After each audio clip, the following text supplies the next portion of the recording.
There are obvious reasons we'd like to fight world hunger.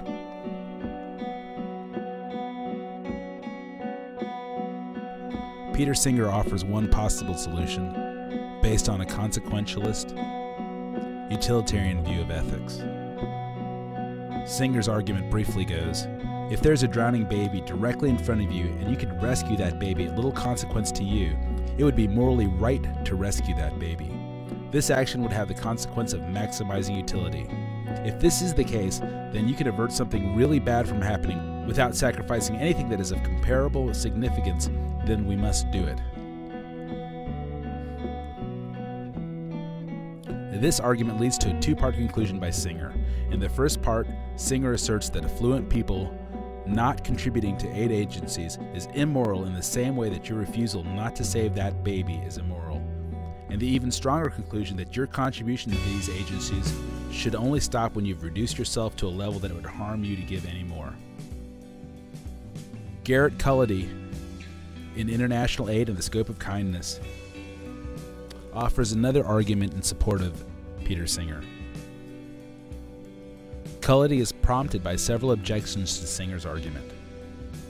The first objection that Cullity presents is the anti-consequentialist objection. The anti-consequentialist complaint is that you cannot claim that it is morally best to rescue the baby. You cannot make a utility comparison about values from one person to another.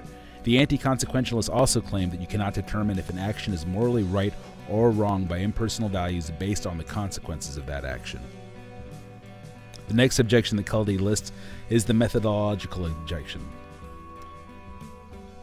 There is a question about Singer's appeal to intuition that this appeal to intuition does not produce a true universal principle that can be applied to normative behavior.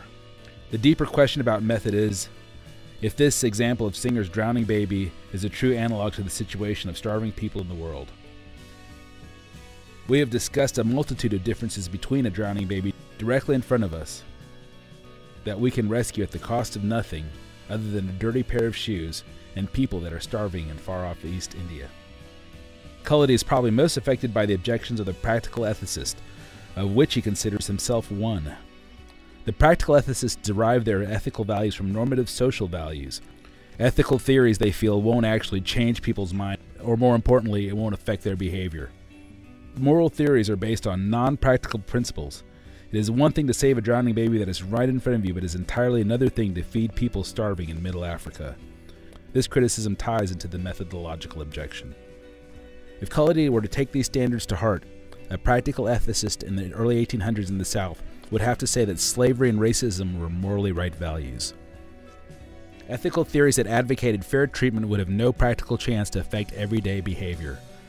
Singer claims that reform in practical ethics can occur, but it has to be based on actual moral practice. In practice, people in the antebellum South already believed in the moral practice of kindness and justice. Kindness and justice were practical considerations that were already in play.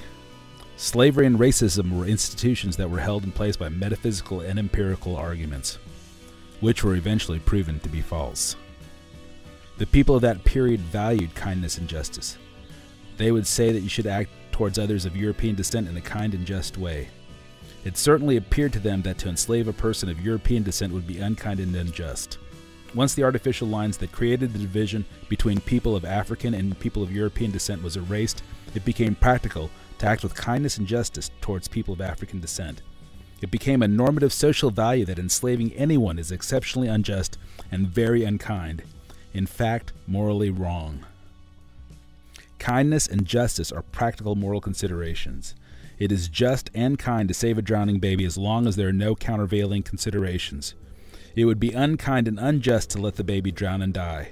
The line that divides a baby that is drowning and dying right in front of you and a baby that is dying and starving in Africa does not really exist. Therefore, it is unkind and unjust to let a baby in Africa die of starvation. The morally right thing to do is to save the starving baby in Africa as long as there are no countervailing considerations, and what short of your own health and well-being could possibly be a countervailing consideration to saving a human life?